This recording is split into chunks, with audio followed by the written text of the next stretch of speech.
This video is going to be a little bit different. A bit of a journaling exercise for me about a great experience that I had to visit China.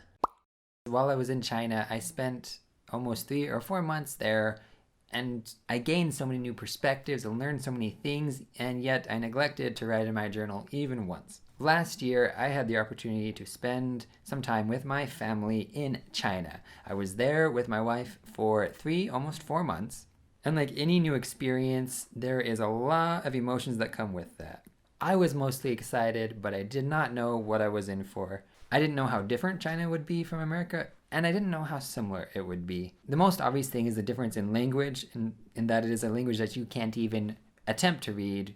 The characters are all over the place, and when you hear it, it just went over my head. We had many times where people would try to communicate something with us, repeating it over and over again, hoping that somehow we would understand. And we were standing there hoping that one of these words we would catch on to, or somehow we would understand what they were saying. Gestures can get you so far, and body language really is universal for the most part, but I can say that experiencing the frustrations of not knowing a language was new to me and eye-opening to me. The other thing I noticed is how different the buildings were. They were very tall. So many people live in a city. They live in these high rises. There's little shops and stores at the bottom floors. And I just think it's really cool to see all their tall buildings. Their cities are all structurally kind of similar, which is very different from here in America. The landscape over there is also unique, and it is very green, and they can grow just about anything. I ate pineapples, I ate bananas, I ate apples, durian, dragon fruit. I don't think there's anything that they can't grow over there. They have so many climates. It is a big country. And they eat seafood. I had plenty of seafood that I had never tried, and let alone that I didn't even know existed. That's how crazy the things they were pulling out of the water over there.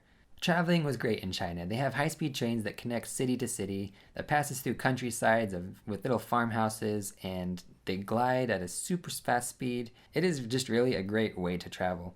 Fortunately, we got to travel quite a bit while we were there. We visited Shanghai, we visited Beijing, Yangshuo, saw the rice terraces, we saw the Great Wall of China, we saw the Forbidden City, we saw some of the tallest buildings in the world, and it was pretty amazing. We did our best to keep it cheap. We stayed in hostels wherever we could instead of hotels, at times sharing a room with 6 or 7 strangers from all over the world, some who didn't speak your language and others who did. They might suddenly leave and be replaced by somebody else who shows up in the middle of the night sometimes. But it was neat to meet new people.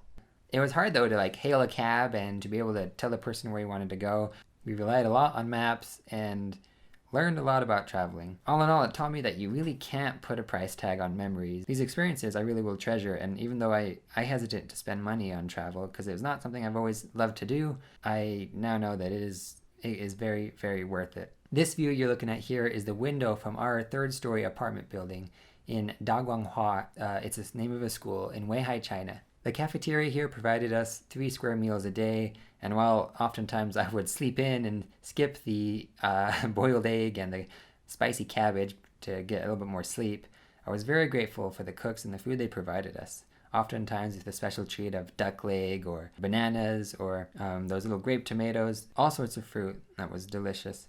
Every day I would prepare for a class to teach 1st and 2nd graders English as a second language. And lesson prep wasn't always easy, nor did the lessons ever go as planned. You know how that is. Kids are unpredictable, but I learned a lot from them, and I did my best to teach them, or at least give them an opportunity to learn. And in the process, I learned to love them and learned how to be a better teacher.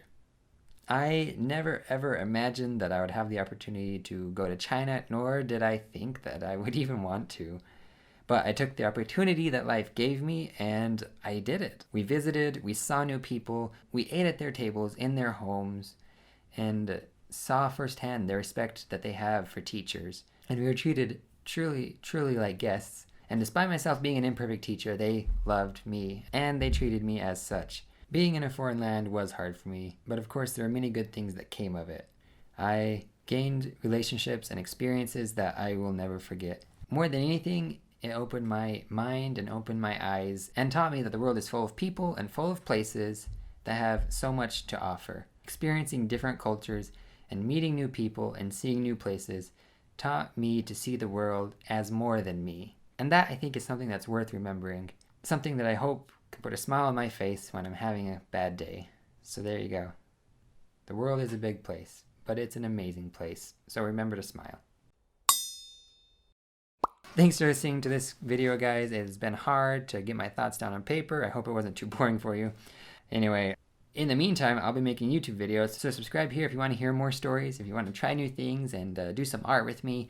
All sorts of fun we have here. Have a good day, and I'll see you next time.